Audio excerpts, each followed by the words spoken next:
Kama mnavyofahamu, mmeitwa hapa mahususi kwa ajili ya mafunzo maalum kuelekea uchaguzi mkuu wa mwaka 2025.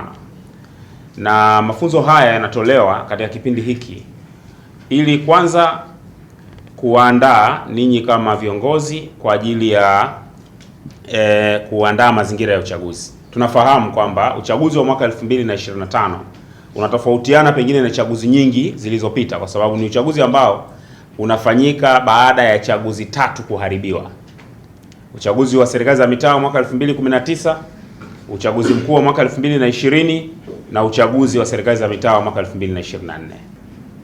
Ni wajibu wetu kama viongozi kuyatumia mafunzo tuliyoyapata kuhakikisha kwamba wananchi wanaijua haki yao, wanasimama kwa umadhubuti mkubwa, na tunapata demokrasia ambayo ni zao la mapambano ya raia wa Jamhuri ya Muungano wa Tanzania.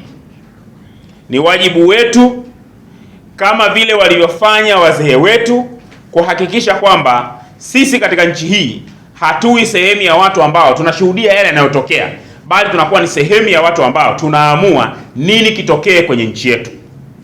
Tunataka lazima tuwe na rais ambaye anawajibika kwa raia, kwa sababu ni raia waliomchagua na raia wanaweza kumwajibisha kama atakwenda kinyume na matarajio yao.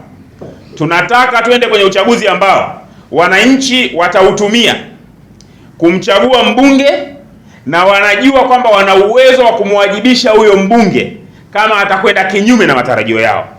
Wananchi wataamua kumchagua diwani ambaye wataweza kumwajibisha na kuweka misingi imara ya uwajibikaji katika nchi yetu. Kila taifa ambalo utawala wake ulipoteza uwezo wa kufuata utaratibu unaotoa fursa ya kuheshimiwa kwa raia wake, wajibu namba moja wa raia ilikuwa ni kurejesha utaratibu utakaorejesha hadhi na heshima yao kama raia. Mazingira tuliyokuwa nayo katika nchi yetu yanahitaji raia wa Jamhuri ya Muungano wa Tanzania warejeshe utaratibu madhubuti wa kupata viongozi wao, lakini pia kuamua nani ni kiongozi kwenye nchi yao. Wajibu huu hauwezi kupatikana kokote isipokuwa kwa kupiganiwa na raia. Sisi tumekutana hapa ili kutoa mafunzo ya namna ya kuwaandaa Watanzania kupigania heshima na thamani ya kura yao. Kwa hiyo ni matarajio yangu ninyi kama viongozi mkitoka hapa mtakwenda kusimama, mtakwenda kutoa maelekezo, mtakaa katika mazingira ya kimkakati kuhakikisha kuwa hakuna hata sehemu moja mapambano haya hayatofanyika. Mapambano haya ni ya Watanzania, mapambano ambayo yanatarajia yatatoa tija kwa kila mmoja, na sisi tunaamini kuwa kwa kufanya hivi thamani ya kura nchi hii itakuwa imelindwa.